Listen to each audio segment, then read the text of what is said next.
Yo, c'est Yamired. Dans cette vidéo, je vous parlerai des références à Yu-Gi-Oh dans plusieurs médias divers.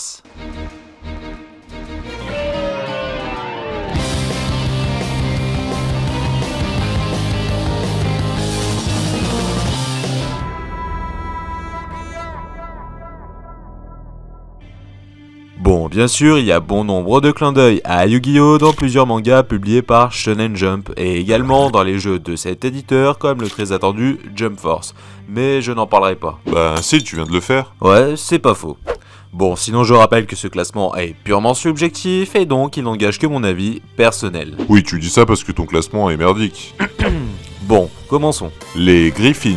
Dans la saison 5, épisode 9, Brian, un chien qui parle, a revendu par erreur l'ours en peluche de Stewie, un gamin plutôt en avance sur son âge.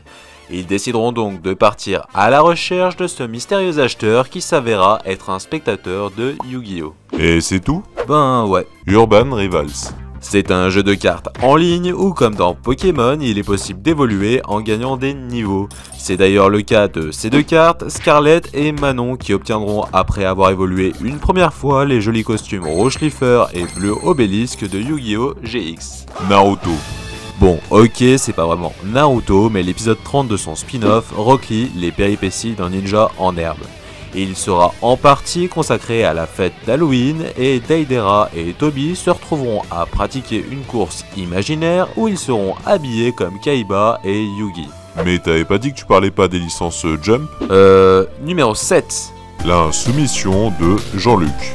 Dans ce merveilleux manga, notre bon vieux Méluche national est un maître de kung-fu communiste. Et il décidera de traverser l'océan à la nage afin de mettre une raclée à notre cher Trump. Une fois arrivé, il lui proposera un duel d'une manière bien particulière.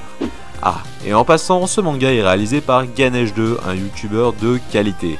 Bon, jusqu'à ce que je découvre que c'est un fan de Magic. Bah bravo, déjà qu'on n'a pas beaucoup d'abonnés si on commence à perdre les joueurs Magic. Oups. Joueur du grenier. Toujours en restant dans le milieu des youtubeurs, pour son jeu de cartes, il aura fait une vidéo tutoriel rappelant légèrement quelque chose. Puis pour l'un de ses épisodes hors série, il aura également écrit une parodie de Yu-Gi-Oh! Interprétée par State Alchemist, l'auteur de Chevalier du Zodiaque, la série abrégée. Non, c'est impossible.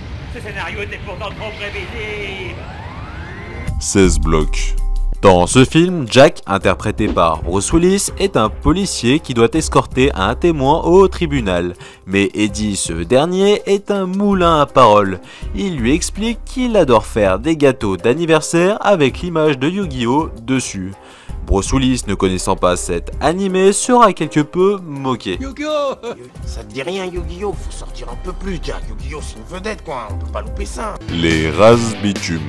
Et oui, les Razmoquettes ont grandi, et dans l'épisode 3 de la saison 3, ils se mettront à jouer à Yu-Go-Tago, un jeu de cartes à succès en rappelant un autre avec un nom presque similaire.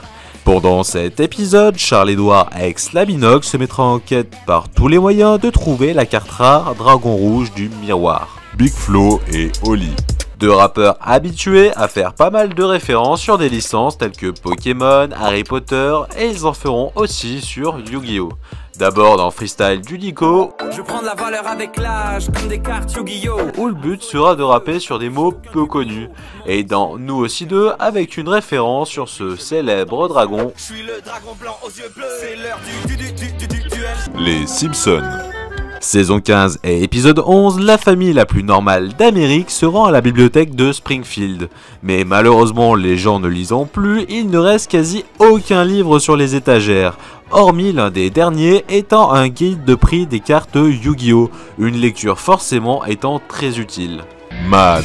Et oui, en première place, j'ai choisi de parler de cette série qui parodie des tonnes d'œuvres de la culture populaire. Dans Grey's Anime, une médecin se transformera en Yugi et invoquera le physicien des ténèbres.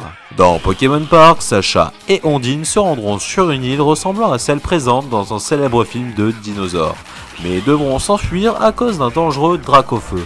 En partant, ils mentionneront l'île de Digimon et l'île Yu-Gi-Oh!